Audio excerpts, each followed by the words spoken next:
All right, all right. Hello, hello. Welcome everyone back to this week's happy hour show. We have a familiar face right here. How you doing there, Big K? I'm glad to be back. Very good. Where you been, my friend? Oh, all over the place. All over the place. I did a little trip through New York and stopped and saw the David Byrne American Utopia live musical and Broadway musical. And if you know David Byrne, he's the lead singer of the Talking Heads. So like he is the musical. I mean, I'm a musical aficionado, and that it was incredible. It was probably my favorite thing I've ever seen on Broadway ever. But I'm also a huge Talking Heads fan. So you know, cheers, gentlemen. Yes. What do you have there, by the way? This is again a cab, the Maldonado. I think I've had it before. There's a store right up the road. It's a nice cab, not too like out of a crazy price range, but it's like there's a place that always has it stocked like right outside of my neighborhood. So not a bad little pickup. Nice. Randy Hilarski right down there. How are you doing, good sir? Drinking a Modelo? Yeah, Modelo Especial. I promise I'm not drinking and driving. I am parked at our beach house.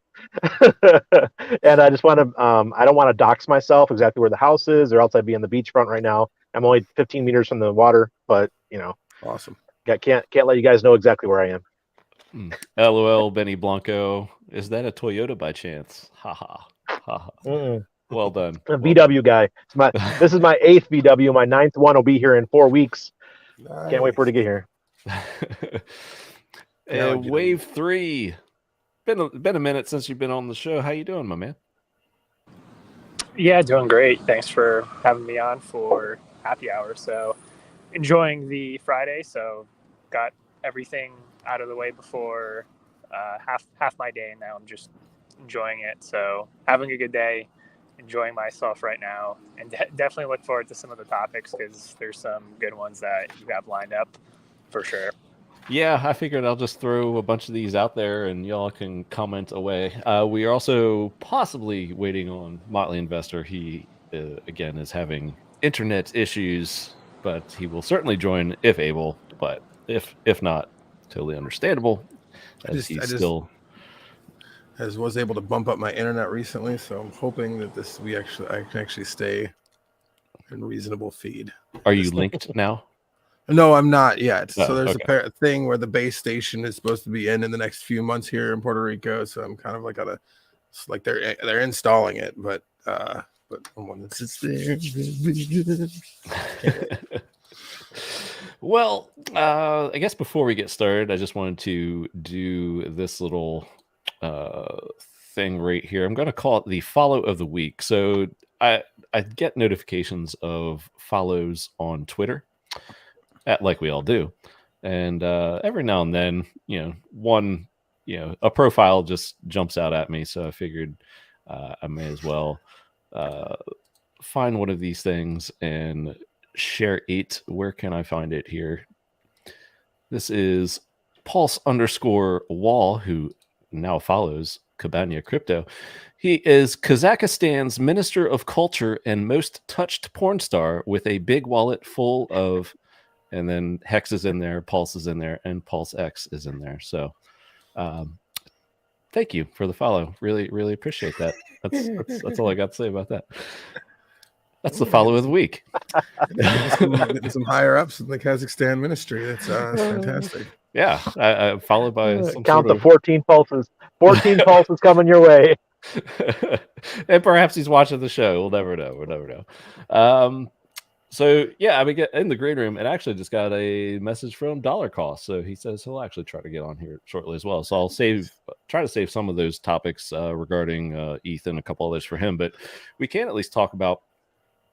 We've just briefly mentioned it in the green room with Randy and Big K while Wave3 was setting up. But so this shark, right? So Big K was asking, hey, did I miss anything? And I was like, oh, did you see like number Shark 18 sold like millions and millions of HEX? I don't even know how many millions it was like earlier this week and helped contribute to that dip that we saw, and then this morning started buying millions and millions of it back, and it's like put it out there, like any theories behind that, wrong guesses only. But I guess the funniest guess, and could be accurate, that I saw, I don't know, Siri, but the funniest guess that I saw was perhaps this person, entity, whoever, forgot that he's getting a free copy on PulseChain, and saw the error in his ways and bought back. I don't know. It just seemed like a very, very strange move to make, and especially in that size. So, any theories out there, Randy? Or I just can't. Yeah, I got even one. begin to explain it. Yeah. Look, maybe they want to participate in the Maximus stake that's starting today. Who knows? Yeah. At 10, we saw a nice little pump today, and that could be partly due to Maximus starting. It's in 1 hour. Or 45 minutes it launches. That is also good. I had that actually added that late to the list. So I know you love to diversify and play around with many coins. Will Randy Hilarski be maximizing? Yeah, absolutely. I'm gonna only not do much, man. People think that, oh, Randy, you're gonna do a lot. No, because I love the concept of HEX, being able to stake my stuff and not being able to touch it. Maxi is like a typical crypto in my eyes, because I'll be able to sell it anytime I want, and I'll have the temptation to sell anytime I want. So I won't. I'm thinking maybe 10,000 HEX I'll throw at it for the 15 years, and as people are selling, I'll probably, if it goes below the ratio to HEX, the price ratio or something, I'll start buying Maxi. It'll be another way to diversify your portfolio and maybe take advantage of when Maxi's down against HEX. You'd be like, hey, it's going to recover, because when in the 15 years you're going to get all your HEX back and your Hedron, or the price of Hedron, whatever happens there. I think they're going to buy more Maxi or something off the market, so the price of Maxi will do really well. So it could be another way to build your portfolio, in my opinion. Yeah. Any, I guess, thoughts on comparing the two, Maxi and Hedron? Just, do you have a favorite, I guess, is what I'm trying to ask, or kind of just both the same? You're just want a little bit of each and let it ride, kind of thing. I think Maxi is more of a pure derivative of HEX, whereas Hedron is riding HEX coattails. I don't want to hurt any feelings, but that there's more negative selling pressure on Hedron than there is on Maxi, in my opinion. But doesn't matter. Own both. Who knows what's going to happen with Hedron? They could build in something else to help boost the price. You don't know. It could happen any day. Maybe they're going to add staking to Hedron. That'd be really cool. Hey, there you go as well. Big K, have you looked into the Maximus at all? Mute. The answer is no, sir, not at all. This is like, I was asking what's been going on. What's been going on? I'm checking it out. Maximum yield, instant liquidity, sweet. It's got the dude from Gladiator on it. It looks like that's he's cool. Marcus Aurelius. Yeah. Well, whatever is that Marcus Aurelius, or is it Russell Crowe playing that character? Why not both? Oh, there he is. And the voice comes in. Why not both? You can hear it loud and clear. How are you doing there, Motley Investor? And it's my son's name, so it made sense. Oh, there you go. Well, you have to. Damn, you gotta claim that shit. Gotta make an investment. Wave3, have you looked into the Maximus at all? And I haven't talked to you since Hedron came out either. Do you have thoughts on either one?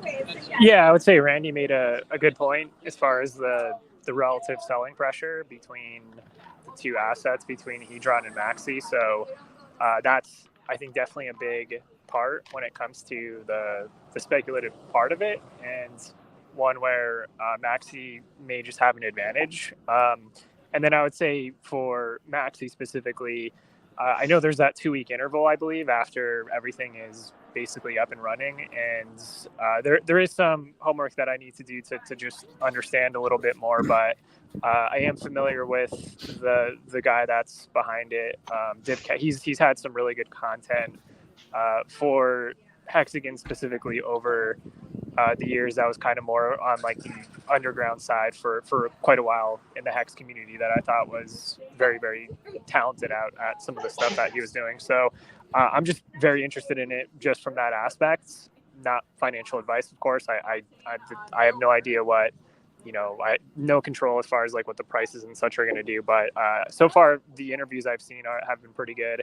And I would say the big selling point that I've seen is it's just a way for like hexagons to access liquidity if desired. And if you look across other protocols, even though this isn't necessarily the exact same thing, liquid, almost like variations of liquid staking in a way, are in very high demand in the market in general, because the idea is that if you have an asset that's liquid, you can now use that to generate yield elsewhere. So there is a very big use case for it, and I think it just sort of it's an extension in terms of what is possible or achievable on top of HEX. So if you think of HEX as like the base layer, this is now infrastructure that's now accessible on top of that as a base layer that seems to have a pretty solid use case in the market.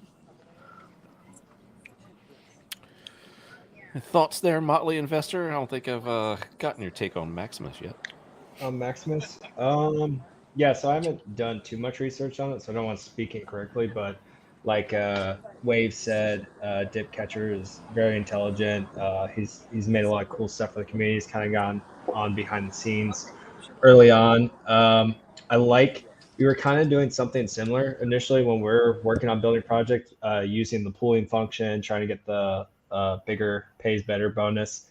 And again, like Wave was saying, it kind of gives you access to your funds earlier, from what I understand. So essentially, when everyone like pulls their money, essentially like you'll get allotted a certain amount of Maximus tokens, I believe, to essentially allocate for your percentage of HEX in the pool. And it just gives you the ability to sell throughout, right? And then depending on what the price of Maximus is in the future, there might even be opportunities where you're able to essentially buy a percentage of that HEX pool at a discount. So you might even be able to buy essentially cheaper T-shares that you weren't able to have access to, all the fees that have accrued, that's interest, penalties, all that stuff. And, depending on how well the token stays pegged to the performance of HEX, is going to be interesting, because there might be opportunities that you can get a significant portion of that pool for less than what the actual value is, right? So I think that's really cool. I think the token does have potential. The token in this sense kind of makes sense. I kind of spoke on it earlier with Hedron. Like, I love Hedron and the idea of encapsulated stakes. I don't know necessarily if the token was needed in the case of Hedron. I have a harder time seeing there being enough buying pressure to outweigh the selling pressure for Hedron, whereas Maximus, I think, better fundamentals for the token. It makes more sense. So if I understand correctly, I don't get free coins. Not sure about that. Like, I know gold into the contract to get the maxis, right? You should send a link to GoldK3y, Cabana. He's in the chats, and I'm sure he can clear up some of the questions we might have. I'm reading through it right now. I'm just saying that, like, as far as someone who likes free coins, I too would like free coins. I think you have to end. I think you have to. I don't think I get put free some coins. of their HEX in their pool or whatever, I believe. Well. And then so you send HEX to them. You're right. There's better fundamentals than Hedron in that sense, because, like, I mean, they gave a lot of people a lot of free coins. Yes. Yep. And the free coins keep coming because you can mint them. That's right. They're still giving a lot of free coins. That's pretty cool. I mean, if you locked in that 10x multiplier, you can get free coins for a long time. For a long time. Yeah. And that's an anti-pumpamental, in my opinion, is just because there's so much supply. Anti-pump. Yeah, so like they're saying here, 1-to-1 ratio for HEX to Maxi. Once you stake it, now you're going to have the additional security risk too, right? Like another layer. GoldK3y, you can probably speak on it if you guys have had any audits done on the contract yet. I'm assuming probably. I noticed that they are taking into effect the fact that you get not only your hex, but you also get your hedron too at the end of it. That's I believe. Yes. That's So worth it. you're now. so you're buying into the allocation of that as well, whatever Now, the what value about is. At the time. and that's on both chains too. So like, what about other cool coins that are going to give me free stuff for my hex stakes later? Like, can I get those later on it too? Yeah, it's interesting, right? Because everything's changing, everything's dynamic. So it's yeah, a lot of stuff to think about there for sure. It'd be interesting to have GoldK3y or Dip Catcher to come on and we can ask these questions to security audits. It's good. It's pretty cool. Pretty cool. I mean, like I said, I really like free stuff, and then like, but a lot of selling pressure with free stuff. But I understand that I also like the other thing that I do like is things that go up a lot in price. I'm a huge fan of those. Or something that allows you to get a discount on your hex, essentially. So if the token isn't staying as pegged as well as it should be, technically you still have your percentage if you buy enough maxi tokens on the open market. And you can get one hell of a discount into that pool. You could get a hell of a discount if you know if you do the math and you're like, well, these should net out. That's pretty slick. I mean, there's definitely going to be some variance. I'm sure it's some peaks and some valleys. So speculation. It's gonna be a fun one to watch. Do the old. For those who are in the chat who don't know how we do it, people ask, how do you keep getting your bags bigger and bigger? Because when all you guys are quiet on Twitter, that's when I'm buying. When you start getting noisy, that's when I'm selling. Yes. Yeah.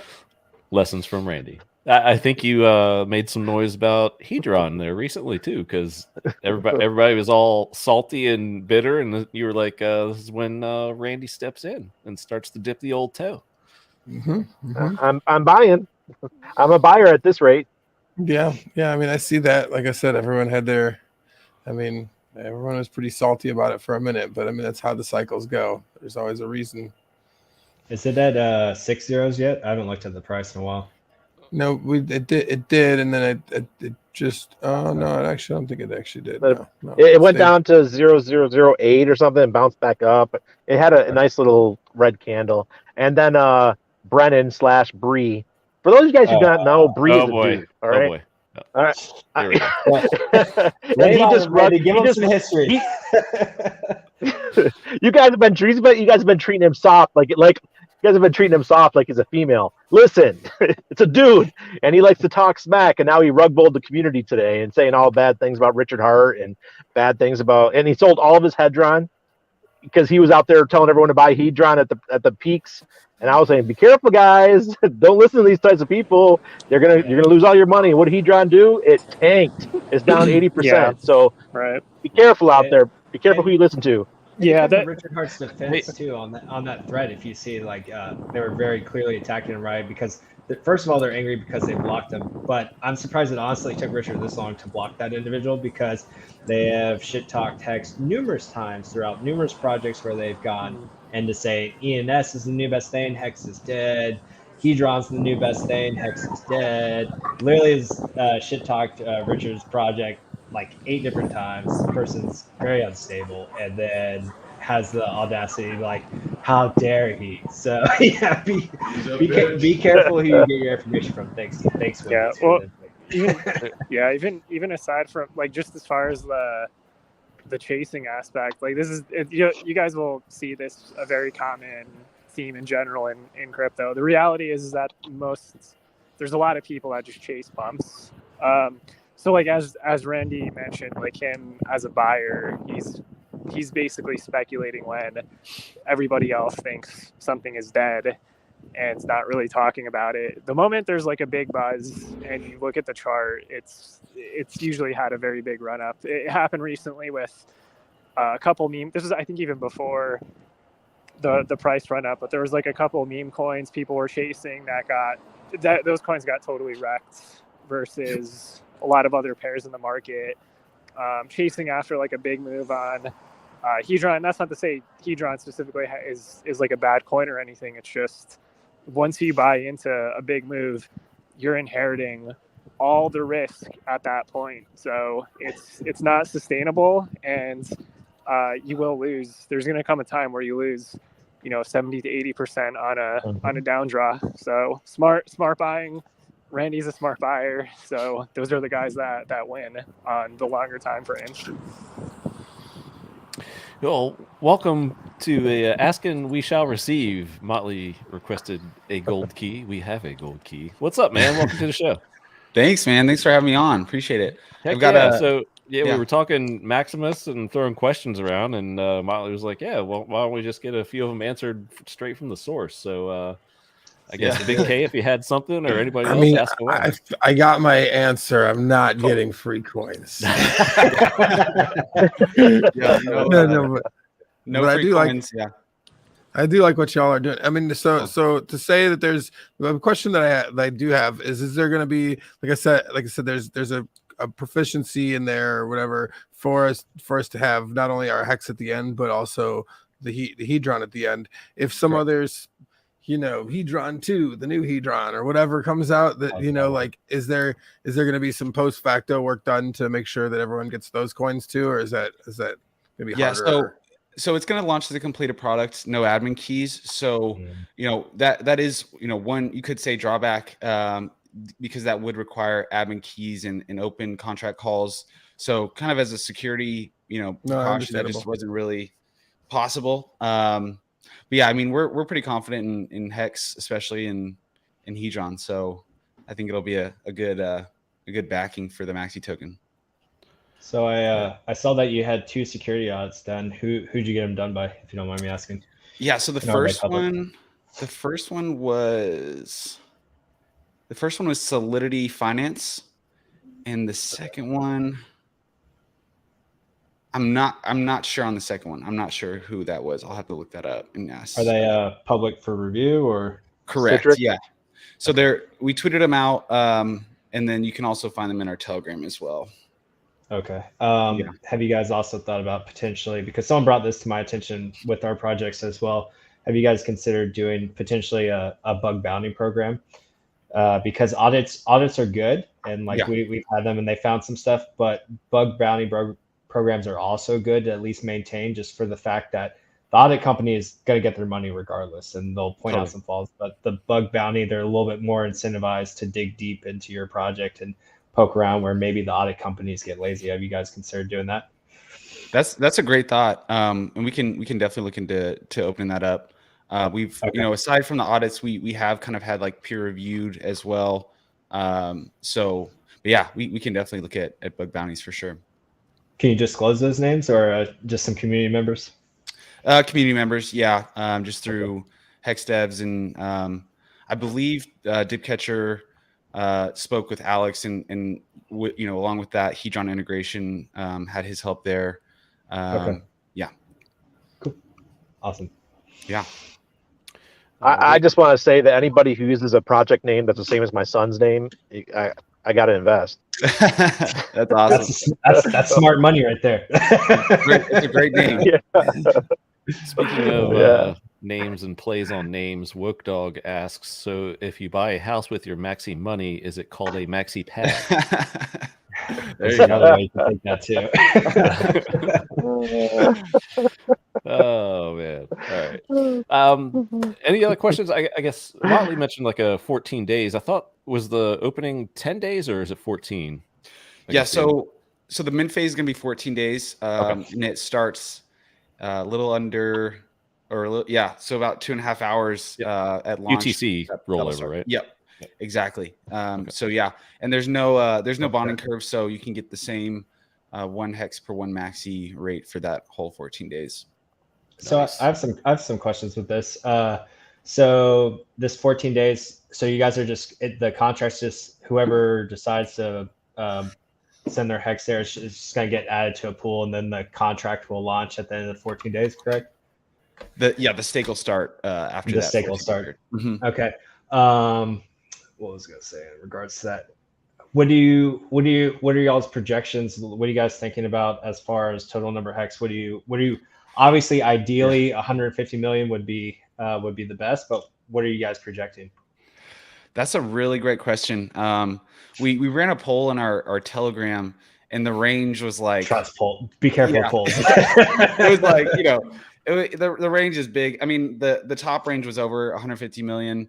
Bottom, you know, was like 15 million. So it's you know, 150 million sounds like a troll in your Telegram. Because if that was the case, they would just do their. Well, I mean, I guess. Well, no, yeah, that was like total. You know, accounting Okay. for So yeah, if we hit that number, that'd be huge. But yeah, really no idea as far as participation goes. We'll have to see. Okay. But I'm excited. And then when the stake, I just chatted with my friend. Go ahead. Go ahead, Randy. Go ahead, Motley. No, you're good. Go ahead. I was gonna say I just chatted with my buddy in Europe, and he happens to be he's a shark, and he said he's putting money into it too. Sweet. So I'm not, you know, I think a lot of us are, just because it sounds like a good plan. Awesome. So the stake is going to be maximum length, correct? Yep. Name of the token makes sense. When the stake ends, is it going to be an automatically run function that? Well, I don't know. Can it be automatically run, or is someone going to have to actually physically end the stake and then the tokens are dispersed? Or how's it work? So it's going to look for the maxi tokens and wallets to disperse the distribution, or are you going to have to go to this website to claim them? How does that end function work? Yep. So the end stake function needs to be run. It's a public function. Anyone can run it. And then as far as redemption goes, it's not an automatic distribution. You have to redeem, which is a function through the contract, which essentially burns your maxi and returns that portion of the HEX principal plus interest in the hedron. Okay. So with that, I mean, I guess there's also a little bit on the end, as obviously you guys are going to have to maintain this front end for the next 15 years. But obviously, if the code's immutable, it's there. Worst case scenario, something happens to you guys, then someone could technically interface with this at some point, correct? Totally. Yeah. So you could actually run these functions like through Etherscan. They're totally public. Right. Someone could build another front end as well. So, you know, the risk of if we didn't, you know, have a front end up, still be able to run all the functions. So, okay. Yeah. Cool. I think that's the last of my questions. Awesome. Hex 19, if OA or Godwell does maxi 2 billion of Hex off market, interesting little thought there. No. Hey, yeah, I don't think the OA will. I mean, more than welcome to, right? Like, I can't see it. OA wants to, but I just don't see it. You know, I like hedron was the only thing that they've engaged with, but truly, I think that was just because of free function. Coins. Yeah, exactly. And whereas this isn't, they would be putting OA tokens on the. Even if you guys have got all the audits, everything like that, it's a second layer of risk, right? Like it is built on top, so it makes sense. Like I'd be right there with you. I'd be very surprised if the OA is like, yeah, sure, I'll put my tokens up for risk. For some max. They'd have to have changed their their activity strategy. Yeah. From what we've seen, thought that for some reason there was a necessity to dilute people at this stage in the game. Mm-hmm. If not, then there's no so there's no ability to emergency instake. The instake function, the contract reads the hex day, and so you can't run it before the stake matures. So no emergency instake. Now, have you guys? So we ran into this issue when the way you guys are incentivizing, essentially making a larger pool is pretty genius. We were going to go about it a different way. Have you guys? Is there anything you guys have done to incentivize people to? Because I feel like what you're probably going to see in the maxi, at least to some degree, is everyone kind of waiting till that last day just to gauge how much hex actually goes into the pool. Have you guys, I know it's already done, but was there any sort of incentivization for people to get into this pool earlier? And on top of that, follow-up question, after you guys run this, and if it ends up looking like it's going to be successful, are you guys going to run this several times, or is this like a one and done kind of thing? Yeah. So no real, like, again, no bonding curve. So no necessarily like incentive to mint first. I think one kind of natural incentive might be, I mean, with PulseChain coming out, and like that fork date is unknown, but there could be incentive there fork early just in case the fork happens and you get your maxi copied over kind of assured. And if it did happen in the middle, the people that minted in the beginning would get their maxi copy, and then the people after would just need to mint separately on both contracts. So minor incentive there, but as far as like, incentivizing people to do it first, not really. No, we didn't build that in. Gotcha. It's just kind of like a natural. The bonding curve really is kind of a natural bonding curve after the stake actually starts. So the incentive is really just to mint in general to get the 1-to-1 rate. But yeah. And then your second question was, future launch. Second question. Yeah. So this is gonna be one big pool. There's gonna be a maxi tokens printed, everything like that. Is this gonna be run again? Yeah. So the thing I like to make clear is that for Maximus, 1 mint phase, 1 stake, no more maxi can be minted after this mint phase. It has been really cool to see people already thinking about, well, could there be another one? So, our decision for that is definitely off of like demand. And we'll kind of see, after this mint phase where demand's really at. But, as a signal, like people are already talking about that. So that's a good sign. And so if the demand's there, we could launch in the future, but no set plans as of right now. Does the value of the token get more convoluted then if you have 2 different maxi pools running? If one had, let's say, they got T-shares cheaper, they got, they might have gone in, this might have been pre-fork, so they got a copy of the Hedron. And so it would almost have to be a new token, wouldn't it? Otherwise the values would be completely skewed. Yeah, it would be a new token in a completely separate contract.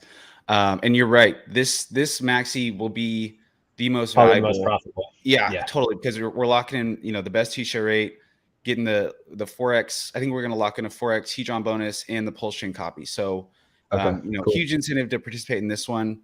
And as far as like diluting, it wouldn't be the same T-share rate as this one, but again, I think our main focus right now is just to like get this one off the ground and kind of knock it out of the park. So we'll see. Sounds good. Yeah. Exciting. Okay, so the second name should be called Decimus, and the third one should be called Meridius. So yeah, Maximus, Decimus, Meridius. That'd be awesome. That would be pretty dope. And yeah, Benny has a good point here. Most questions can be easily answered in the Maximus Telegram group, and there's the link right there. So if you have, doing it live, Benny. All right. Also live, yes. I think I had a exactly. Wallosaurus asked a Uniswap question. Will we be able to buy Maximus on Uniswap? And if we do, will that Maxi coin give us the rights to claim at the end of the stake? Yeah, great question. So, the cool thing about Maximus is like you instantly get your tokens when you mint. So, someone hypothetically could create a liquidity pool during this mint phase with their Maxi tokens. And so, yeah, it all is who holds the Maxi at the end of the stake. Each Maxi kind of represents a redeemable portion of the HEX principal and interest in Hedron.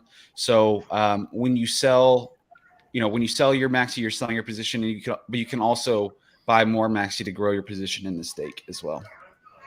Will you guys build like a tracker UI that essentially shows you, because you'll have an idea of you'll obviously know the max supply, you'll know how many tokens are out there, and then like someone can just quickly go on your website and look and see how many Maxi tokens they need to own a percentage of the pool? Yeah. So I was actually on a call with Brian right before hopping on here, and we're getting ready for launch and preparing that. We're going to have a dashboard, and I think it's going to be pretty cool because it allows you to see like the accrued value to date, but also being able to forecast like the future redemption value. And so basically you'll be able to input like what you think the average daily T-share payout is, and then the HEX price and the Hedron price. And it'll give you a calculation on that. The cool thing about Hedron is like once the stake starts, we'll know kind of the minimum mintable Hedron that the stake can mint. Right. So that's kind of a known variable. But we also built it in a way where the mint Hedron function can be called throughout the life of the stake. So on top of that, like minimum, we may be able to lock in some AMR bonuses for Hedron as well. So yeah, it's gonna be pretty cool. Cool. Thank you. Yeah. Yeah, Wallet Source. I feel like I give my hex away on every project that comes out. You can get it back though, bro. I was gonna say this is like different, right? So Yeah. it's kind of in safekeeping, you know, if you want to think of it like that. So Yeah. Maybe 15 years is a long time. yeah. Yes, it is. So DCC, man, thanks for coming by. Hey, no problem, man. Just woke from my slumber. Did not think you were going to make it, but yeah, thanks, man, for coming by. Oh no, for sure. I gave you a shout out the other night just see if you'd like to come by. Just one, I know you spoke a little bit about it on your channel, but I want to get your take on this Celsius news because way back long ago I had learned of Celsius through you, and thought it was. I think we've talked. It's like it was referred to as like the light side of staking, and Hex was the dark side. The dark, in a way. yeah. Well, at least how people viewed it and stuff. Right. Originally. Like, people were like, "Oh, this is the Jedi and this is the Sith over here." Yeah. And I always say that there's always a little bit of Sith and Jedi in everybody, right? Yeah. So it's kind of a funny thing. So basically, what happened is the SEC is kind of going after BlockFi, Celsius, any centralized entity that can provide you yield for that it's not the banks. Last year they were doing a deal with BlackRock. That was going to be the big investor that was going to invest into a Celsius. They backed out because of basically there was some regulation stuff going on in the background, and then this is why we weren't told this, but obviously this is one of the reasons why they started pivoting towards institutional investors for a full year, and we were wondering what the hell was going on, kind of like dick in the wind, and. And then later on, they kind of said they were kind of hinting, saying we basically can't now. And then this verdict happened. So pretty much about 6-8 months ago, they found out you guys are about to get fucked. So you can still use Celsius. So if you have if you have any coins or something like that, you still earn interest on it. But the minute you withdraw your coins from it, you can't get back in unless you're an institutional investor. Which means you've been making $250,000 for about 2 years. Or you have over $1 million in assets, not including your personal residence. Yep, there we go. Yep, and there's also some other stipulations too, as well, if you're counting your wife's income as well. So I think it's a little higher too if you're married, of course, right? Of course. So so pretty much what's going on is that the bank, this is a bunch of competition for the banks, as well as you're starting to see I think really BlackRock's one of the ones that kind of did this in the background, because BlackRock just recently basically paired up with Circle, which is the creator of USDC. Yep. And they're getting into the stablecoin game now. And now USDC has essentially become Fed coin now, officially. But even regardless or not, the people banking Coinbase was JP Morgan anyway, who was part of the board of directors and stuff for the Fed anyway. So regardless or not, USDC's already been in the pocket of the Fed. So now it's even more so. So now we're getting boomer retirement money BlackRock into the crypto space, and essentially I wouldn't be surprised they're going to try to go after Tether and then kind of go after DAI. Even though if you guys don't know this. Circle is going to IPO quarter 3, quarter 4, and Circle's the people who make USDC. Circle has been using USDC to collateralize DAI, which is on Maker, make DAI, put DAI on their balance sheet, and then make more USDC and essentially pump up their numbers. So there's a lot of fuckery kind of afoot right now. I mean, and they're one of the main reasons. Them and the people behind Tether, some of the main reasons why DAI has become multi-collateral. So beforehand, it was fully Ethereum backed, and now it's mostly Tether and USDC backed. So they're essentially just trying. Right now, what's going on is we're getting Wall Street cornering the market on stables right now. Oh yeah, yeah. You could almost see it coming. In BlackRock, they're doing the same with the housing market too. They're buying up just all the inventory, and I mean, they buy my house. they're hopefully pay my house in the next 3 days. But yeah, I thought you sold all your stuff. BlackRock owns is selling, buying my house for me, and then they're not even going to sell it. They're probably going to use it as a rental. So again, you'll own nothing and you'll be happy, right? It's kind of the new motto that we're seeing these days, which is kind of sad. Right. I mean, they're long-term. I'm not sure if this is just BlackRock alone, but they said institutions, especially people holding retirement funds and stuff. So BlackRock and all these guys, Vanguard, they're trying to own 30% of all single-family homes in the next 15 years. 30%. Yep. So, yeah. Yeah, they are essentially the Fed, or they will be. It's Yeah. I mean, And your individual buyers can no longer afford to get you're already seeing mortgage rates go up. Like, I think we're averaging now upwards of like 5% plus. And 5.25%. I think. Yeah, it's getting pretty wild. It's funny. I was looking at some houses in Florida, and one of my friends is a real estate agent, and they're just telling me how it's getting wild. And like, I'm going around looking at all these properties, and we're close, but then you have this weird thing where like companies like BlackRock are coming and stepping in and essentially keeping these inflated prices because they can afford to do so, and then just go this rent model.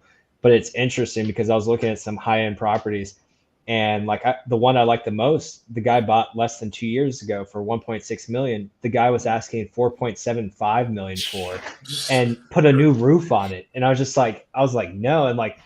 And it was funny. The agent reached out to me. It's like, oh, like, what do you think? I was like, I can't justify that price, man. Like, there's no way. And he's like, oh, well, we're in business making deals. It's like, no, like, you're not going to like my offer. It's going to be insulting.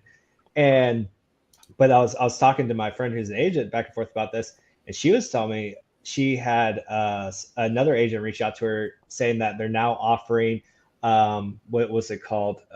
Essentially a no income lookup mortgage, where they're giving people mortgages without verifying their income. And I was just like, what the fuck? She's like, yeah, it's like the Big Short all again. I was like, yeah. And I was just like, did you tell them that? She's like, yeah. And then she said the guy literally tried to explain to her why it was a good idea. I was like, oh God, here we go. Like round two, right? So we have a combination of that. And then we have this weird thing with these industries like BlackRock coming in, and then they're just going to scoop it up. I don't know, man. The market's we're going to be in for an interesting ride over the next couple of years. Yeah, the stablecoin part is it kind of sucks because if you look at how all the stablecoins are on Ethereum, there's not a good stablecoin in the market right now at this point, and the one that's algorithmic it's kind of speculative if it ends up holding its algorithmic peg. So the experimentation is going to take place like on algorithmic stable coins, and there's like a proof of concept that's to some extent existed in the market for a while. But BlackRock, the scary part is they're basically like an arm of the Fed at this point, and they get access to 100%. Basically very low interest loans, so they get free leverage that can basically create artificial buy pressure and pump up the prices and then price everybody else out. So I would say, like, even at this stage, despite what's taking place in the crypto market, I know a lot of people are speculating as far as what prices and do will such, but the reality is it's basically your only option as far as assets that can realistically sort of fight back against that money printer that the Fed and BlackRock are using to buy up a shit ton of real estate and then price everyday people out to push this sort of great reset narrative that is actually exploiting climate crisis issues. Because there is, from like an engineering standpoint, there is a lot of truths on the climate crisis, but what's happening is it's being exploited to wrap into the great reset and create this scenario where big corporate owns all the resources and everybody is basically enslaved to that type of scenario. It's really scary. The trajectory of that's insane. This is why I wonder if we even get that housing collapse, right? Because you have BlackRock just scooping everything up and other companies like them doing the same. Yeah. Like I said, like the company that I'm using right now that's buying my house, I did all virtually, right? I just had to send them some pictures, show them a video real quick, talk to a guy. They sent me a freaking slap the key on there. We'll take care of the rest, like super easy. Like it, ideally, like I'll lose out on like 5 to 10%, but it was zero hassle, zero maintenance for me. And they're still paying borderline top dollar in the market. And they can, like you said, they're using their low interest rates they have access to, and they're just using it as leverage to just scoop everything up on the market right now still. So you're getting that artificial inflation of prices that might not just come back down if they end up just owning the whole damn market, which is scary as fuck. That's the big difference.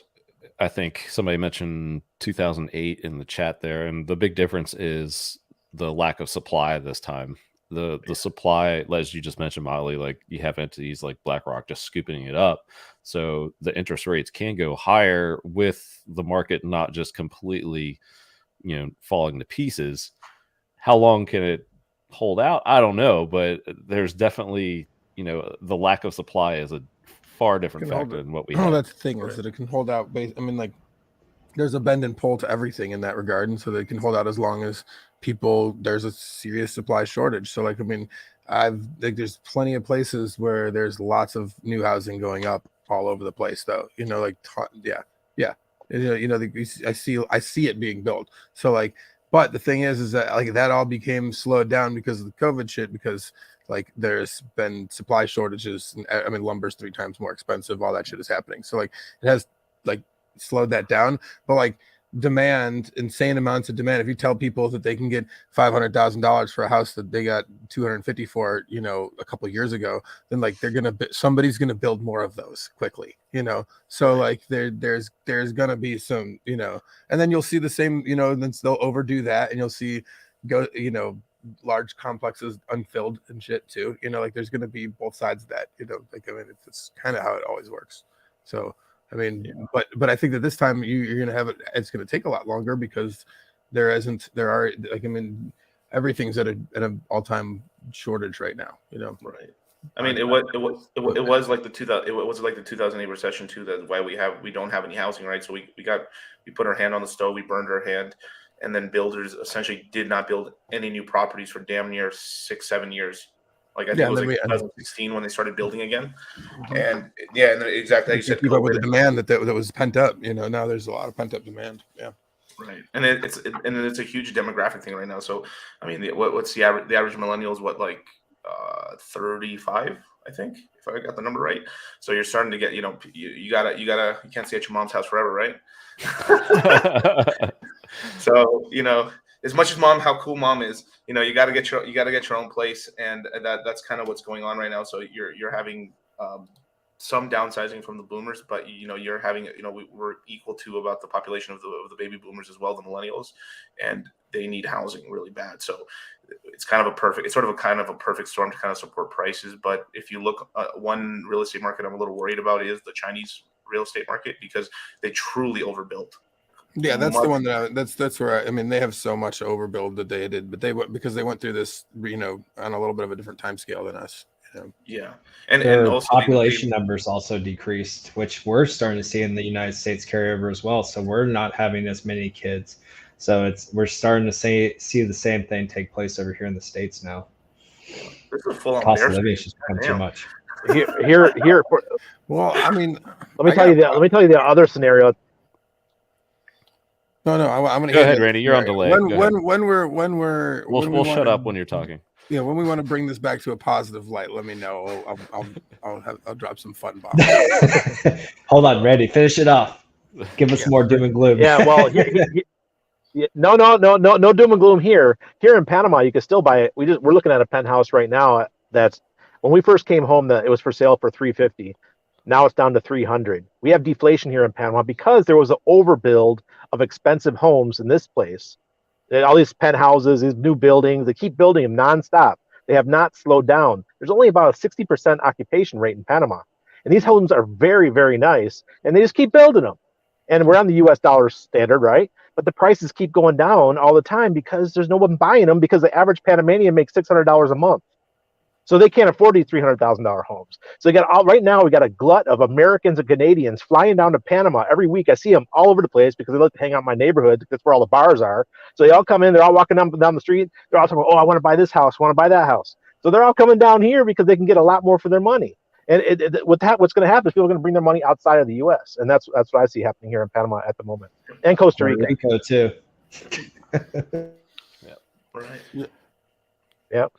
Hey, DCC. Wait, great question from Hex Monkey here. DCC and panel. For those of us who hold lots of dry powder, such as USDC, should we switch into a different stable? What is the level of risk, and what's the best alternative?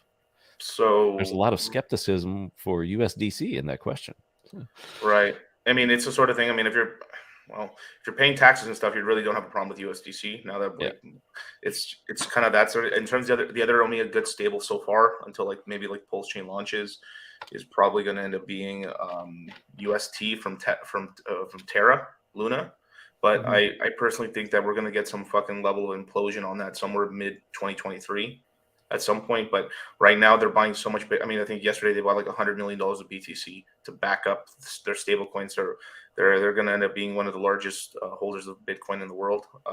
They're on track to buy about $8 billion more of BTC, which is kind of one of the narrative reasons, whether it's pumping the price or not. Like it's like, ooh, big dumb buyer buying, just like when Michael Saylor was buying a ton of BTC. It's kind of like what Richard says is like, you like Michael Saylor's in already. He bought already, right? Well, Luna guys are still buying, and they still have to buy. And every time more and more people buy Luna and it becomes unpegged, they essentially can print more UST and sell Luna. And it's a crazy.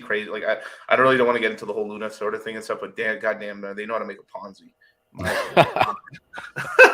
It's insane. It's insanity. So it's like they've essentially what they've done is they've created like infinite like damn near infinite demand for UST, and because so many people are holding UST and not selling it, essentially the team can because when you make a token you have infinite tokens, so now they can just perma dump Luna and not even move the price because there's so much liquidity on UST because people are trying to earn 20% APR or APY, I'm sorry, and they just buying Bitcoin to back up their coin with it. So it's almost they're running a better hustle than last cycle than EOS, who we copied the AA from and stuff, which is very profitable. But what EOS did was just they shafted the entire community and then just completely ran away with like $4 billion of BTC or $6 billion. I'm sorry. Yeah, I mean, they had like a similar idea as Hex, like, hey, once we're done with it, it's all yours. But like, no, there's different because there's a blockchain and needed like lots of maintenance and work, and there's a lot that. They can even use because right now, since they're buying a shit ton of Bitcoin, because that at least gives the most stability, since the volatility on Bitcoin is least market wide. They may even in the future start to add other assets that are yield generating, because then that's almost like a subsidy to support whatever yields are provided by Anchor protocol. Because there's a lot of debates on like the sustainability aspect of it, which in its current form it's not. But if you start to introduce assets in a balance sheet, you can start to almost get subsidies from the rest of the market. So it's almost like you're pulling yield from somewhere else and then dropping it into Anchor protocol. So really interesting what's taking place there. The other one, this one's not perfect by any means, but since DAI it has a lot of collateral with like USDC and USDT, there's sort of that extra layer that you have with the smart contract. I don't recall if the DAI smart contract has admin keys or not, but that one maybe it's a little bit better. It's not perfect. It has its flaws.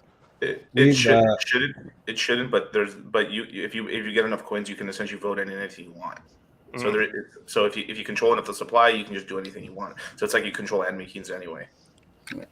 We kind of speculated on this before that this might be one of the last cycles where it's truly safe to kind of be in USDC, right? And I mean, at the end of the day, they have complete control over the coin. So think about what's coming up, and specifically in our ecosystem too, right? So we have PulseChain getting ready to launch. USDC eventually is probably not going to be where you want to keep any major amount of your economic mass, and just because you don't know what the outcome of your USDC is going to be once it gets copied over onto PulseChain. They might choose to nullify all those coins, and you're just sat there holding something that's completely worthless, and that gives you an idea of the power they have over that coin. Like it could, over the next coming years, when there's more of a power struggle and governments more aligned to go after crypto, this could be one of their massive big plays to try to kill this thing off, is to just shut down the US or completely regulate it. And so this is their play to slowly get their fingers and get entrenched into our space right now and get their control back that they've been losing for the past decade plus, where they've just been slowly getting in here and getting a large portion of the space, and the stables and USDC has pretty much taken that space over now. So weighed out accordingly. I mean, my opinion, moving into PulseChain, you really shouldn't be into too many stables anyways. Get into ERC20s that are going to probably have a high value copied over HEX. And after that, reevaluate. But I think I couldn't hear you, Molly. What would you say? HEX. Great 3-letter domain. But after this, you really do have to reevaluate it, because this could be the last time where we get into a serious fight with the government and control of power and finance after this. So keep it in mind. There's USDC is vulnerable. Yeah, I agree with Motley on that, especially with like the USDC part, because the reality is if you look at millennials as a generation, the vast majority of them are basically broke and don't have savings and such, or very many assets. Just this is on average. This is of course not a representation of everyone, but the reality is that a lot of millennials are basically powerless, and political influence and such. It all basically goes back to money in the end, and who controls the best assets that exist on the planet. So it is pretty scary with like BlackRock starting to get into this, because even with as they control USDC, there's also a lot of talk with sort of these they call it like permissions blockchains, and basically what that means is you can have a central bank that has it's a centralized ledger basically, where they have permission to change rule sets, and it could even get to the point where people can literally have their balance deleted if they're storing their money on these sort of centralized ledgers. And the big thing is like right now, like they're only a fraction of the people are holding crypto in their own wallets, whereas a lot of this stuff is just being stored and left on centralized exchanges, which is another big risk. Like the other part is like the balances on centralized exchanges are actually decreasing, at least for some of the bigger or some of the more knowledgeable holders that see that risk that's coming. Because the reality is like starting in 2023, the regulations are going to ramp up significantly in the space. Because I actually have a very good friend that works at he actually works at a corporate job in the U.S. and there's a lot coming their way from a regulatory standpoint. And like seeing what took place with Celsius, that's only the first of many to come afterwards. Like Coinbase and Kraken are not immune. They have to go by the same rule sets that Celsius has to abide to, and it goes back to like securities laws and centralized services are the first target, and then once you control the on and off ramps, it's very easy to start controlling a lot of things in the space. Because the reality is most people aren't really using the whole decentralized component. So I think it's kind of inevitable that the regulation side is going to take a hold sometime midway this decade. So even for tax purposes and such, like I would say 2023 is you want to basically have everything sorted out by 2023, because the game is going to start ratcheting it up, and you're going to have to really think from a more macro and long-term mindset. Otherwise you're putting yourself at all this risk of all the changes that are inevitably they are going to take place. Because if you want to have good access to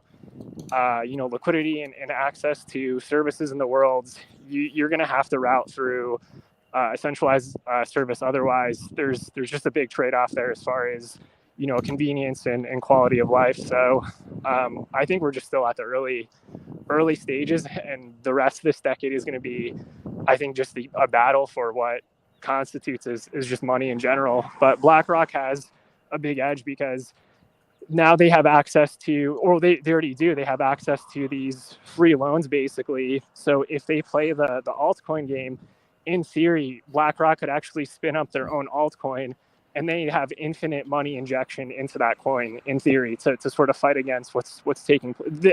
Whether they're smart enough to recognize that, I don't know, but that's in the realm of possibility, because they are going to play and like hit back.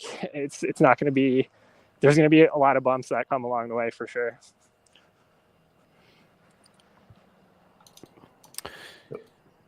Yeah, I was going back through just making sure we answered Hex Monkey's chat, and I think he was putting some context to it, and he was like, question, Wave3, was based on it's morphing into Fed coin and holders getting rugged, which I can't see that happening because BlackRock's not going to do that. Their point is to, I think, get control of this. So I don't see like it rugging in any way, but I do see them controlling it. The whole point is they have the control regardless, right? Yeah. They can choose how they want to implement that. So again, that's what we're trying to get away from. So that's the whole point. Yeah, and that's pretty much why like I kind of don't really recommend DAI too much, just because they do have there's like 2 linchpins with DAI, right? Before it was Ethereum, right? So outside of an Ethereum bug, you know, it was going to be okay. Then from there, now there's a linchpin of USDC essentially saying we're pulling the liquidity on this side, and then on the other side they have the tether stuff. So they can always go after tether. It is a nuclear option because it would really dump the market crazy, but they have these pins they can pull on the price. Yeah, just stuff that is worth thinking about because it, as even chat has been discussing here, I mean, regulation is coming. In what regard? How will it look? It's not going to be tomorrow. I don't think it's not going to be next month. But as Wave3 was saying, like, you know, by next year, I think we could have a clearer picture of kind of like what they're thinking of in terms of a roadmap. I mean, Gensler comes out and he talks super tough, and then you hear the opposite side of that, to where, you know, people in the industry want clarity. They're not opposed to, you know, just, you know, all regulation. They actually want some clarity, but at the same time, it's like, okay, you know, tell us what you're doing and how we can comply, versus just leaving this as a total mystery and then coming down with a hammer a year from now. So that's plenty to think about, and we'll keep talking. Randy, in delay, I will shut up now.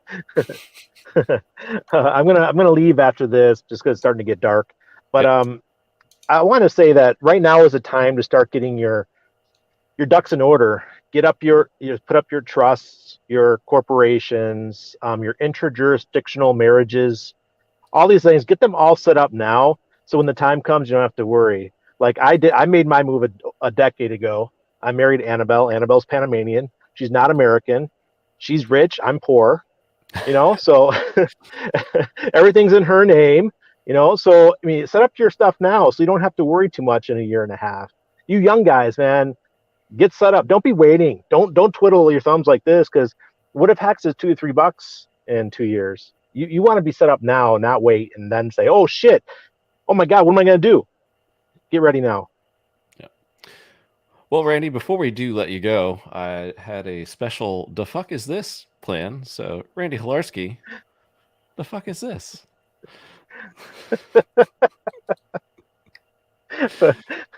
I don't know who made that, but it's almost like they knew. Tone Bays has been in Panama for a couple weeks, you know, shilling his trading classes. So it's almost like he's in, you know, looking out over the jungle to check out my wife's ass. And then he got Richard. Then he got Richards over there on the couch. I don't know who made this meme.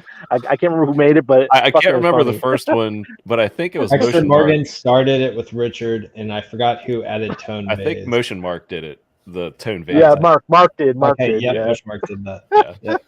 It was a community effort. Yes, definitely a community effort. So yeah, shout out to Hexter Morgan as well. He provides plenty of happy hour material. But yeah, good stuff. Good stuff. All right, guys, thank you so much. I got to get going. It's getting dark, and you won't be able to see me in a few minutes. So. All right, man. Thanks for coming on. Deuce. Later. Cheers, Randy. everybody. See you, Randy. All right, bye. Before I'm gonna do my very best to lighten the mood a little here. Oh, That was okay. intense, you know. That's a good But I show. We also- need a little lighten upper before we Yeah. make fun of Ethereum. So go ahead. But, Yeah, I mean, that was a lot of stuff that needed to be said. So No, Yeah. it's all good stuff. It's all good. I'm not telling anybody to not speak their piece and give the information that needs to be given, for sure. Like, I appreciate dollar cost you coming on and talking about what you've taught. You know, you brought up same thing. Wave3. It's like, I mean, and Randy too. So like, I'm in no way against any of that. But you know, I also Good like to keep things light. So. And in that regard, I'm definitely wanted to give everyone a little bit more information, as I now have it, about a fun Hexagon event that anybody wants to participate in can participate in. The Cabana over there, yes, come on down. So on June 15th of this year, I will be throwing out, Big Krakowski here, will be throwing out the first pitch at a Cubs game at Wrigley Field. It's against the Padres. So it's San Diego. So it's a good big market team. It's a night game. It's 7:05. So, but since it's such a late game, I am going to throw an event pre-game as well. So like during the afternoon into the evening, probably like until like about 6 o'clock-ish, we'll have a event space. I have a place that I'm looking at locking down right across the street from Wrigley Field. So like everybody can come on down, have drinks and enjoy themselves, and there's food, drinks, whatever, everything. I think it'll be like $10 to get in or something like that. We're going to have good music, decent acts and stuff. And then we'll do some event-y kind of stuff too. I've got a shit ton of tickets. If you're going to buy seats and you want to go, I mean, like the Hexagon hangout section would probably be bleacher seats because they're all general admission. So like you can buy it. They're the cheapest seats and they're all GA. So everyone can sit with each other. Bring flags, bring whatever. The 10 people who are the most decked out in Hexagon, June 15th, Plaque Hexagon. The 10 people who are the most decked out in Hex and or Pulse regalia will get an upgrade. And I've got 10 seats right behind home plate. So ideally we get some people on screen in full, Hex memorabilia of one kind or another. So yeah, that's going to be taking place. I'll be able to tell you guys the event space and the acts that we're going to have playing a little bit closer. We're still kind of nailing down details for that. But as far as the plan, I mean, for sure, come on down. I'm going to be staying there along with my NFT. I get a night at Hotel Zachary, which is like right across the street from Wrigley Field there. So we'll be hanging out there for the night, a couple nights before and a little bit after, and just hanging out doing Chicago stuff too. So come on down and enjoy yourself. It should be fun, goofy, and a good little marketing pump for us to get the word out. Nice. I will be there. Did you get a custom approved like jersey yet? I'm working on it. I'm working on something. It should be good and it should be approved. It should, it's not going to be too much. Yes, it should be right on. I'm super stoked for that. I've taken a couple tosses. It doesn't seem that hard from here. It doesn't seem that hard. That is a bold strategy to host your event prior to you throwing the first pitch. You're gonna have to monitor yourself. Yeah. I'll be careful with myself. Gonna be doing like a Fauci pitch. Like no. Well, I mean, like I said, there's two different ways to do it. You can either totally flub it up and then you get noted. I mean, you get some. If I look like an asshole, we might get more views. I'm not saying that I will though. I'm trying. Fauci said publicity isn't. It still works. Just go up there all full YMCA. What if you just spike it in the ground as hard as you can? Do a touchdown dance. What, wrong sport? So yeah, we should. But I have a whole bunch of bleacher seats already. So over the next few weeks before during happy hours, we can maybe do some giveaways to give some people that are interested some seats, and then whoever shows up to the event, I will probably do some more giveaways there too. Because like I said, I got a huge section of tickets. I mean, I have a bunch of friends and family and everybody coming as well, but everybody's welcome. Come on down. It should be a good time. Heck yeah, man. Yes, do a faceplant Hex 19. No, I don't even think I think they're more for viral YouTube nowadays, because I don't think we ever see the first pitches of any games on baseball. No, I mean, you might find it is because like the Cubs have their own network. So like sometimes the Marquee Sports Network is where you'll probably be able to watch the game if you're in Chicagoland area that does like they do the seventh inning stretch and stuff too. Cause like the Cubs usually have like, I was like, how much to let me sing the seventh inning stretch? And they're like, we got somebody already scheduled. Bless it. I was like, I will pay. And they weren't having it. I think that's usually a fun event too. A special edition hexmerch.com Cubs pinstripe with Hex logo jersey.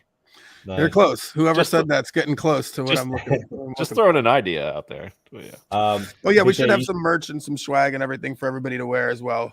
I'm trying to get some things put together, maybe a shirt, maybe a hat, something, whatever. Whoever comes to the event beforehand will be. I'm make giveaway bags for everybody too. Are you still doing the 420 stream? Chuck in the crowd. I mean, I'll get Yeah. this. We are still doing the 420 stream, but I haven't been. I was traveling. We stopped. We're telling where all I went. I went to see David Byrne in New York, and then I went to Paris to see Krungman play. If you haven't seen those cats, they're badass as hell. So we went out there and saw them jam, and then maybe a little detour in Amsterdam on our way back. Gotcha. So I was busy for a little while, but I missed the stream, but yes, I definitely plan on doing that again at some point in the near future. And there you go. There is our happy news before we get back into other matters at hand. So while you're here, dollar costs, I wanted to bring up this, not surprising news, I guess, to us PulseChain fans, but Ethereum Merge no longer expected in June. What? No. No way. No. There was no way. But I guess no surprise to you. And any latest take on this one? They're pretty much saying false, or this, instead of it being in quarter 2, it's quarter 3 now. Pretty much. And they're not giving. Do you buy that? I buy a little bit more if they delayed one more time. I think it's a little bad for the Ethereum price, I think personally. But there's also some more fun. It's good for us, but any people who have like staked for Ethereum 2.0, oof, for them is that like the best get. So the reason why the merge is so hyped up is one, Ethereum starts essentially paying a dividend and a yield, 5 to 12%, pretty good, and then. It's proof of stake. Now there's the burn starts actually making the currency deflationary, which is good as well. But one of the cool things about that is that the merge is the first stage of ETH 2.0. So when that happens, people who've locked up their coins on centralized exchanges or any service that allowed you to stake in the ETH 2.0 contract, those Ethereum can be unlocked. Finally, a lot of people staked out a lot of Ethereum. Back in the day, Ethereum was $200, $300, $400, $500. But one thing that I've just found out is when the merge does happen, those funds won't even be released for another month or two afterward. So, but when they do, have fun with that price. Right, exactly. Get sold. The cost basis for that Ethereum is pretty fucking low, so it'd be up in tons in profit. So yeah. Yeah, there's people waiting to take profit on that when it does occur. And again, if and when that does occur. Looks like Vitalik was trying to rush some information out there. Interesting, Vitalik. But it's weird. It's like there's a big competitor coming his way. But it'll be interesting. I don't think it comes anytime soon. Yeah, I was kind of hoping for it because it would increase the gas fee. Because I personally wanted, I wanted it to come out in June. So with that, you would end up getting more transactions on Ethereum, and then the proof of it would basically be a hype phase, and you would run up the way, even though it's not good for the HEX, these HEX stakes. Narrative wise for PulseChain, it's actually very good. And it's awesome. That would be great because like a lot of people think that somehow it's going to save them from gas fees when they make this change. Yeah, it's completely wrong. And that's like, and that's the thing too, right? It's counterintuitive. Most people, like the general population, thinks it's going to lower gas fees, and in fact, it's not. It could potentially do the exact opposite. So, yeah, which is there's this thing that like as a miner in the past, I like always despised the fact that there was so much hatred towards miners for like supposedly running up fucking fees and like making it so that like we're somehow like we're all talking with each other like, hey bro, let's make the fees higher. Like, no, it's not how this shit works at all. And like we're like when that happens, you definitely are happy because you're making more money or whatever, but like you still have to send transactions too, and like that's not part of it. It's not like collusion or anything like that. And then once the miners are out of the picture and that shit is still a problem, then maybe we can get let off the hook on that one. Yeah, it's even if the date on it is pushed back, it just doesn't really matter in the grand scheme of things.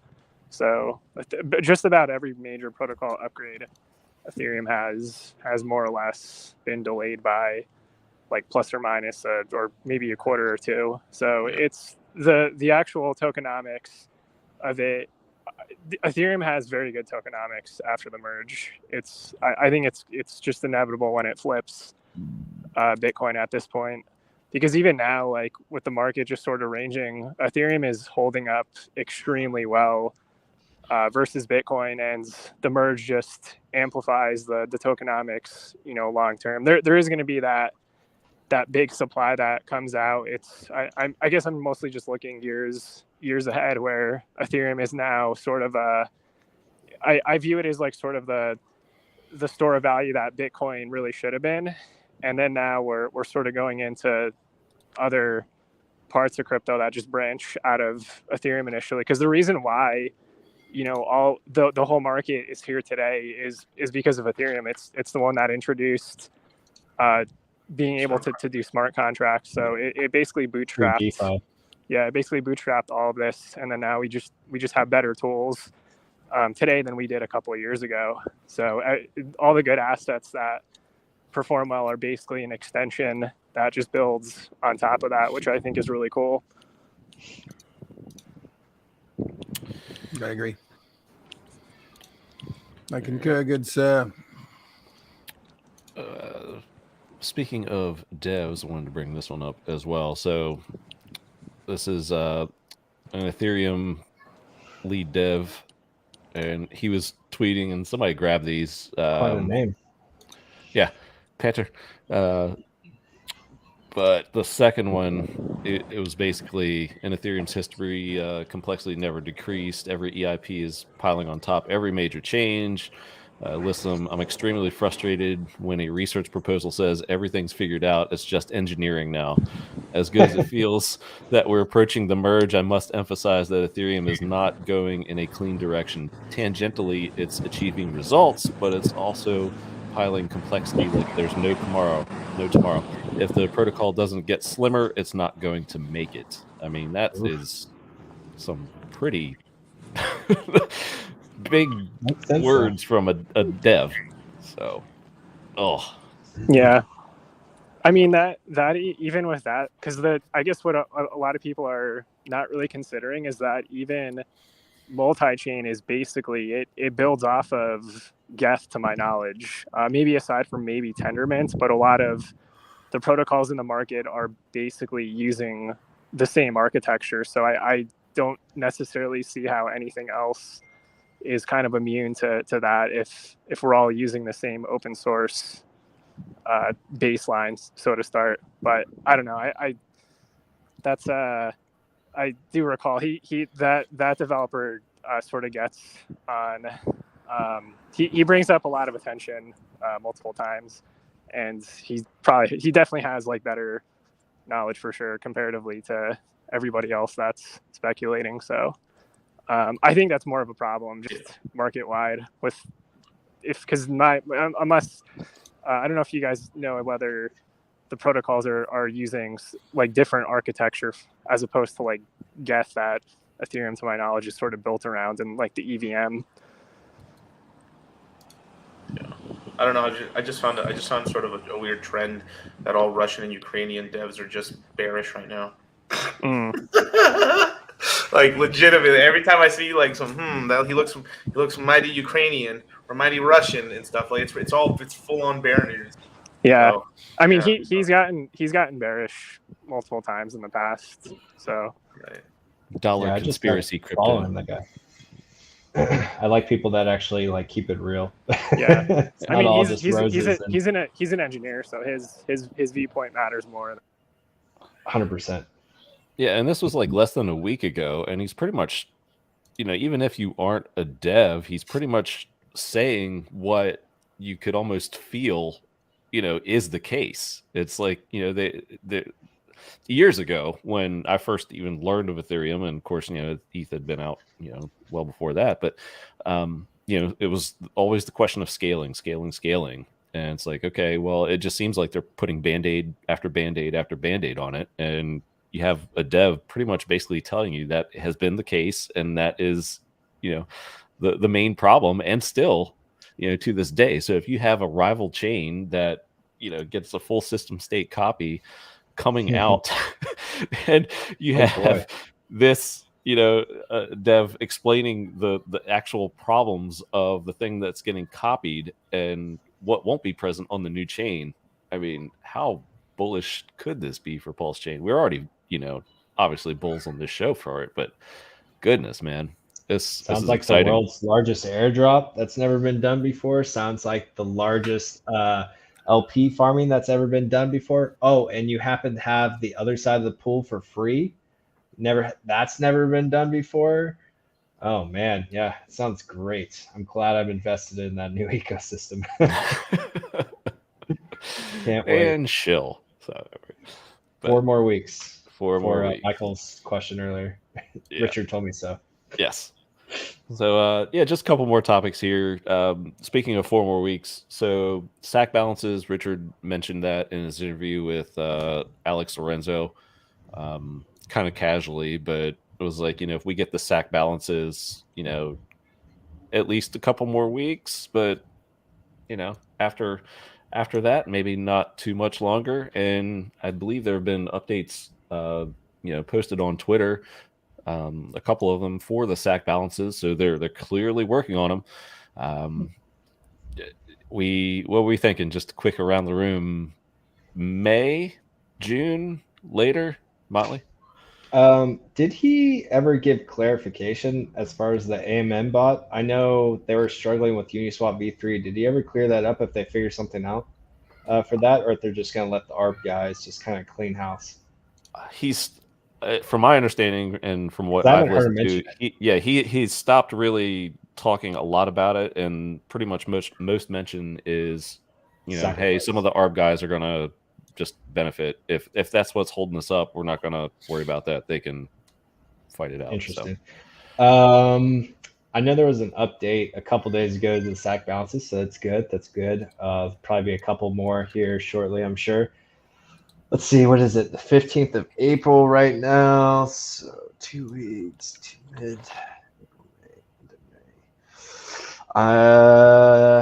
man, I would love anytime May, but let's go with, let me give myself a little extra buffer, June 20th.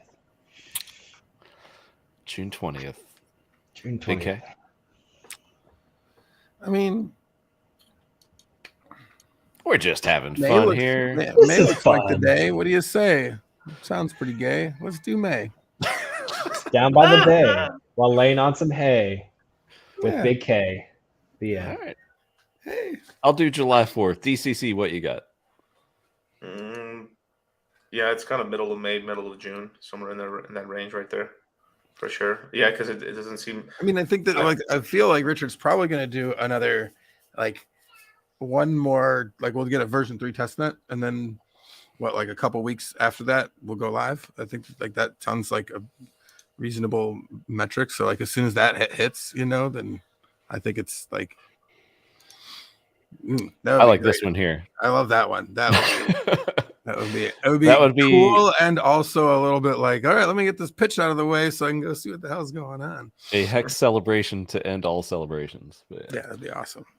Yeah, I know the Discourse Syndicate guys, they're planning on doing a 24-hour stream, and I thought about signing up, but I'm I'm gonna be in this thing with PulseX and stuff. I don't know if I'm gonna want to jump on a stream the first 24 hours.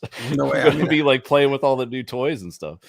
But I mean, I think that I don't think I'm gonna want to play with the toys, but I also I'm scared to play with everything. Right? I want to see what happens. Well, yeah. See what happens.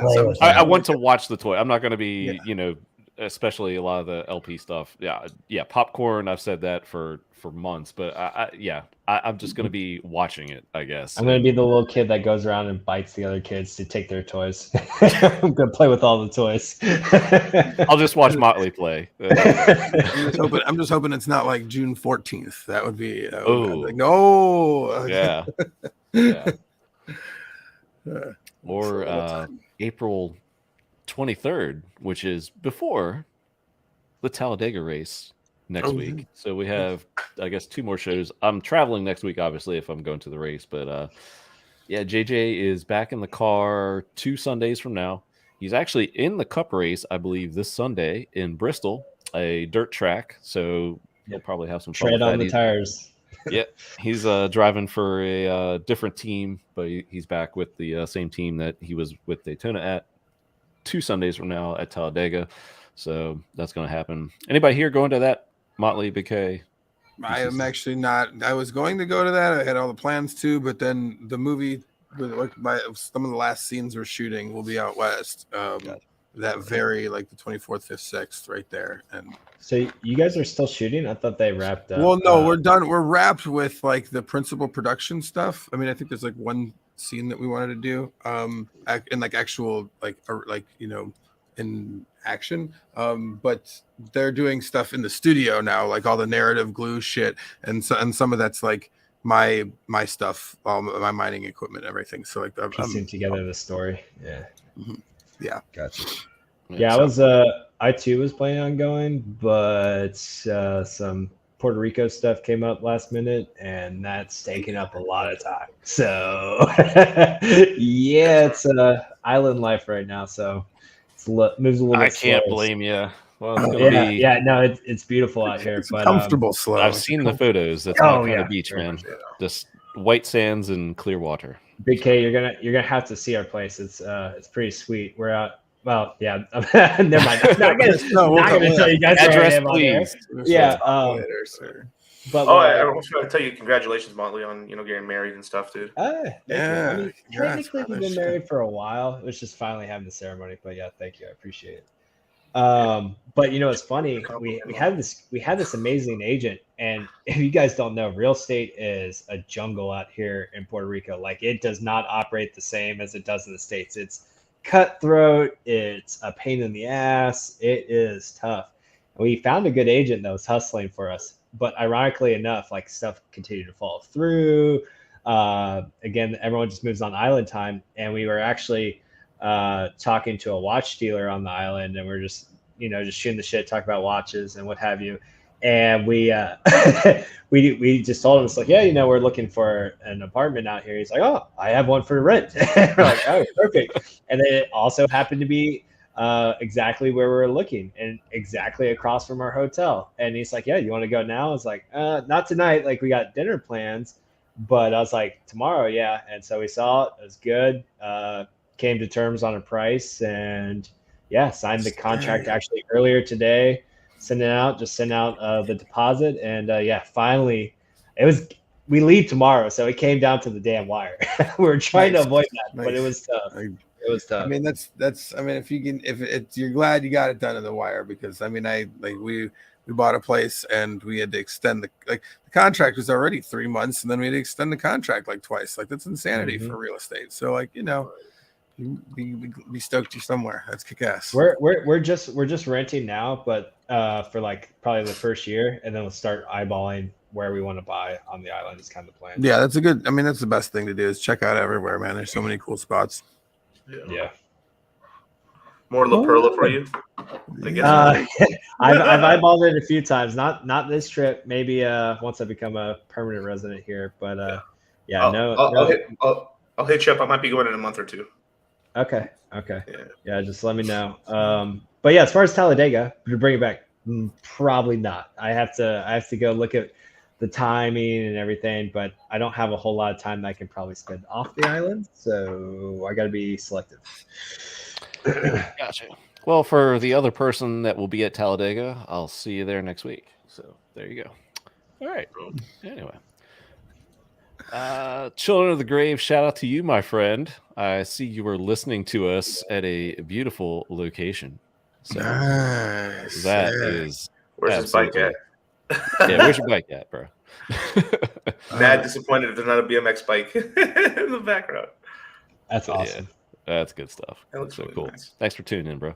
Yeah, I think we just knocked out pretty much most of the topics this week. I've been traveling a little bit, so no trivia, which takes up a chunk of time. I know some of our audience really likes it, and Big K and Motley Investor love to go back and forth, but I didn't prepare this time, so I'm okay. That will return in a couple weeks. Yeah, so I'm cool with cutting it short today. I will be down south in the Talladega National Forest next weekend, but But the sunny shores of Florida also await before that. So, anyway, let's throw it around the room, shill ourselves as we always do, and we'll wrap it up here. Motley Investor, how can we find you, my good man? Yeah, you can find me, Motley Investor, everywhere: YouTube, Twitter, Instagram, TikTok. Even though I don't really like TikTok. You're on TikTok now? I've been on TikTok. Really? Okay. I haven't done anything in a long time. Go to hexmerch.com if you want to swag yourself out for the Cub game, so you can look good and get those upgraded tickets. It sounds worth it to me. Go check that out. If you're more into the DGen side, we have another store, Altcoin Drip. Go check that out. Go follow Legion VC, doing some cool stuff for PulseChain. Just finished up an audit on one of our projects, looking into doing some validator stuff. So yeah, just follow us for updates on what we're building and coming out with. But yeah, that's it for me. Nice. Big K, where can we find you? And again, what is the date for the first pitch? Okay, the date for the first pitch is June 15th. It's a night game, 7:05 p.m. Wrigley Field. If anybody wants tickets, there's a million great places to go get spots at Wrigley Field. I mean, if you want the all-inclusive experience, the rooftops are kick-ass. There's several rooftop seats. You know, they all come with like food and drink and all that shit.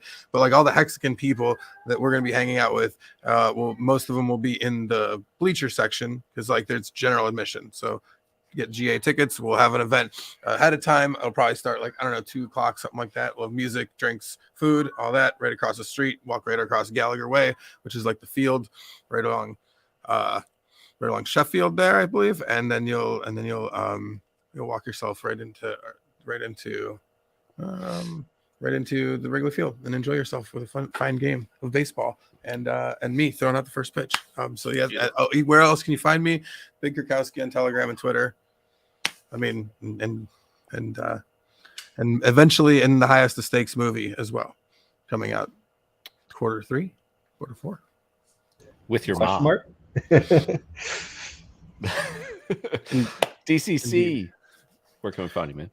Oh, you can find me at Dollar Cost Crypto on Twitter and on YouTube. And yeah, currently we're doing sales for Crypto Mindset Q2 right now. On sales from today until the 19th at midnight Pacific Standard Time. Just onboarding a shit ton of Hexicans into the ecosystem. So pretty cool. Awesome. Yeah. As evident by the increased staker count on Staker app and apphex.com/charts up and to the right. Up and to the right. There you go. Cool, gents. Well, that's about all I got. Yeah, we can wrap here. Thanks to Randy Hlarski, Wave3. I know he had some connection issues, so he dropped out there. GoldK3y for coming on, talking about Maximus, which launches in 1 hour and 19 minutes. So check that out. I believe Wales Only is doing a stream, so you guys can hop over there if you like to do that. And yeah, have a happy holiday weekend. I do not know about a show next week as I'll be traveling, but I'll try to throw something together if we can. And yeah, we'll come back on. So thank you, everybody. And we shall see you, if not next week, some point in the very near future.